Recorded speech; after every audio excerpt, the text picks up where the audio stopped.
So I bought a vehicle and I didn't buy new. I would never do that. And that would be the day that I come back on here to tell you my biggest money mistake. Don't ever buy a new vehicle, like 20% off the lot. So I thought, you know what? Somebody told me, and I also realized having a truck in the real estate investment business is a good tool to have. So I said to myself, I'm going to keep myself on a budget. I'm not going to spend more than $15,000. And $15,000 today with inflation doesn't get you much. Okay? Doesn't get you much. You barely get a Honda Civic. So who was I fooling? I bought my Honda Civic in 2016 for $7,000. It had 100,000 kilometers. I drove it. It just died. 405,000 kilometers. I drove it 300,000 kilometers. And when I got rid of it, I got rid of it for $750. So $6,000 to drive 300,000 kilometers plus literally just oil changes and brakes. I thought to myself, I said, I had such a good experience with a Honda that let me go get a Toyota Tacoma. Toyota Tacoma, great trucks.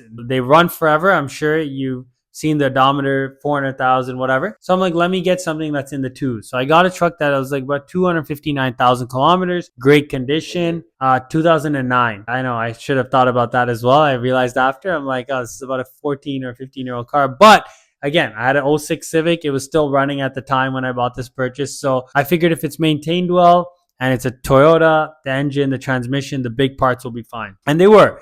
I drove it for 15,000 kilometers. It was totally fine. I learned how to drive manual on it. So I was being a little picky in terms of getting something manual because it was a little specialized. I ended up paying 15,000. I spent the full budget on the truck and I spent a little bit more to get it safetied. And it was on the road, served us well, moved a lot of furniture in it, got a lot of use, got a lot of value on it. Some clients needed to move some stuff. That came out super handy. And then I was like, wow, this is great. In the end, my Civic died. And then I needed something that was going to be a little bit more economical as a daily because the truck, as much as I did get a 4-cylinder and it was good and it was fuel efficient, to drive to Oakville or Hamilton and stuff, it just didn't make sense, right?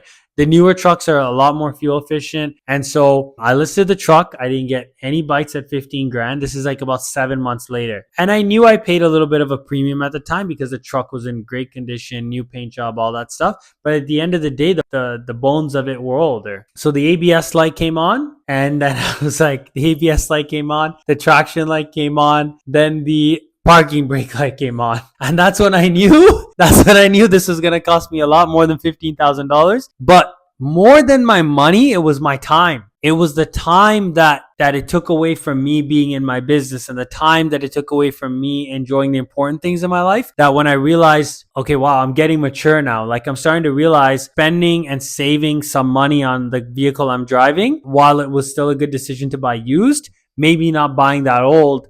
Because now I'm going to spend additional money. I'm going to spend additional time. And now it's like my opportunity cost. The time to fix the truck is not worth my time in my business, right? Spending time in my business. So I realized that was a mistake. I sold the truck at a loss. I sold it for $12,900. Wasn't terrible, but it was after 7 months. I should have not taken such a significant hit.